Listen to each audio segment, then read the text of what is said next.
नमस्कार मंडळी, आज आपण बनवणार आहोत झटपट होणारी जिलेबी। त्यासाठी 2 वाट्या मैदा चाळून घेतलाय, त्यात 2 चमचे बेसन पीठ घातले, पाव चमचा खाण्याचा सोडा, पाव चमचा बेकिंग पावडर आणि अर्धी वाटी एकदम आंबट असं दही घालायचं आणि याला मिक्स करायचं।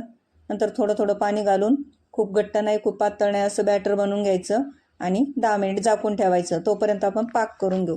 पाक करण्यासाठी ज्या वाटीनं मैदा घेतला त्याच वाटीनं 1.5 वाटी साखर घ्यायची, 1.5 वाटी पाणी घ्यायचं आणि त्याला उकळी येऊ द्यायची।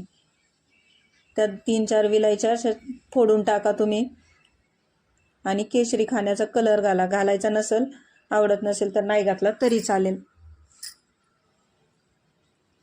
कलर घालणं एकदम ऑप्शनल आहे। आता याला आपल्याला एक तारी असा काही पाक करायचा नाही, फक्त चिकट असा पाक करून घ्यायचा। आता एका ग्लासामध्ये अशी दुधाची पिशवी तुम्ही आतमध्ये सोडून घ्या, त्यात बॅटर भरा आणि वरती पिशवी काढून घ्या आणि याला असं छोटंसं छिद्र पाडून घ्या कात्रीनं आणि याने जिलेबी करून घ्या।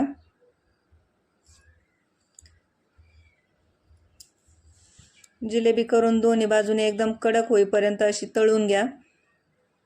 जिलेबी कडक तळली की पाकात बुडवल्यावर पण ती कडकच राहते आणि तुम्ही जर कमी तळली तर ती लूज पडते, म्हणून कडकच तळून घ्या, म्हणजे ती जास्त वेळ कडक राहते।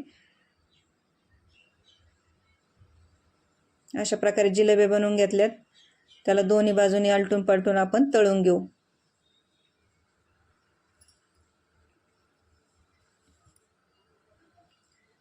आता याला पाकात टाकून घेऊ। तेलातून काढलं की लगेच पाकात टाकायचं। जिलेबी एकदम गरम आणि पाक कोमट हवा। आता अशी एखादी चाळणी घ्यायची, 2 मिनिट बुडवल्यावर चाळणीत काढून घ्यायचं। बघू शकता एकदम कुरकुरीत आणि आतमध्ये रसरशीत अशी जिलेबी तयार झाली। चाळणीतून खाली पाक निथळला आपला एवढा आणि तेवढ्या प्रमाणात आपला पाक एकदम बरोबर